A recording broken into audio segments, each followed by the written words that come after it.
નાસિરનગર કથિત ડિમોલિશન કેસમાં મોટી કાર્યવાહી, મહાનગરપાલિકાના 5 ઇજનેરો સસ્પેન્ડ, પોલીસ સામે પગલાં અંગે સવાલો યથાવત।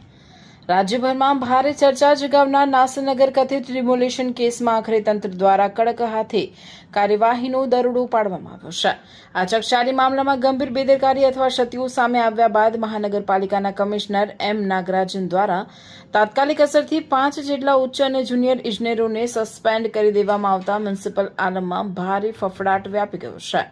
કમિશનરના અગાઉના નિવેદન બાદ આખરી કાર્યવાહી। આ સમગ્ર મામલે સૌથી મોટો વળાંક ત્યારે આવ્યો છે જ્યારે અગાઉ ખુદ મ્યુનિસિપલ કમિશનર એમ નાગરાજને એક સમયે એવું નિવેદન આપ્યું હતું કે અમે કોઈ પણ પ્રકારનું ડિમોલિશન કર્યું નથી। કમિશનરના આ નિવેદન બાદ પાલિકા તંત્રના જ 5 સિવિલ ઇજનેરો સામે સસ્પેન્શનના લેવાયેલા આકરા પગલાંએ અનેક તર્ક વિતર્કો અને ગંભીર સવાલો ઉભા કર્યા છે। જો પાલિકાએ ડિમોલિશન નહોતું કર્યું તો પછી આ અધિકારીઓ કઈ ભૂમિકા બદલ સસ્પેન્ડ થયા હતા તે હવે તપાસનો વિષય બન્યો છે। સસ્પેન્ડ કરાયેલા અધિકારીઓની યાદી। પાલિકા કમિશનર દ્વારા કથિત ડિમોલિશન મામલે કસૂરવાર ઠેરવીને સસ્પેન્ડ કરાયેલા સિવિલ વિભાગના 5 અધિકારીઓના નામ નીચે મુજબ છે।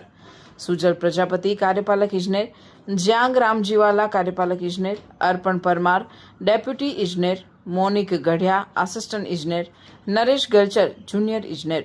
પોલીસ અધિકારીઓની ભૂમિકા સામે સવાલ યથાવત।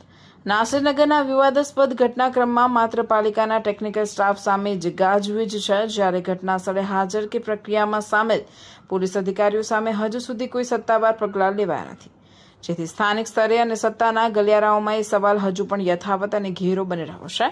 શું આ કેસમાં જવાબદાર પોલીસ અધિકારીઓ સામે આગામી દિવસોમાં કાર્યવાહી કરાશે કે કેમ? પાલિકાના એક્શન બાદ હવે આ કથિત ડિમોલિશન કેસમાં કયા મોટા માથાઓની સંડોવણી બહાર આવશે અને કાયદાનો કોરડો કોની સામે વીંજાય છે તેના પર સૌની નજર મંડાયેલી છે।